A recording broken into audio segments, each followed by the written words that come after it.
કેમ કે ડીસા વિધાનસભામાં તમારા સમાજ એટલે માળી સમાજના 22-25 હજાર મત હશે અને સ્વાભાવિક 22-25 હજાર મતથી જીતાય નહીં.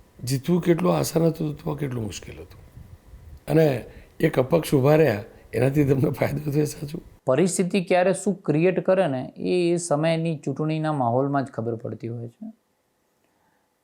એક વસ્તુ તો મેં જાણી હતી કે ભાઈ કુદરત કોઈને કોઈ સ્વરૂપ બનાવતું હોય છે, કુદરતી રીતે જ બનતું હોય ચક્કર. મારો એક જ સંકલ્પ છે કે મારે ડીસા તાલુકાને પાણીદાર તાલુકો બનાવવો છે અને એમાં મને મદદ જોઈએ છે.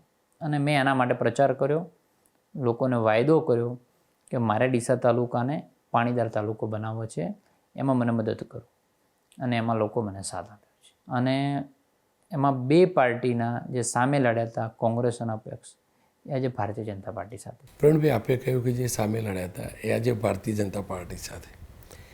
જ્યારે તમે સંવાદમાં કહો છો અને તમારા પિતા પણ કહેતા હતા કે સત્તા માટે તોડજોડ ના હોવી જોઈએ,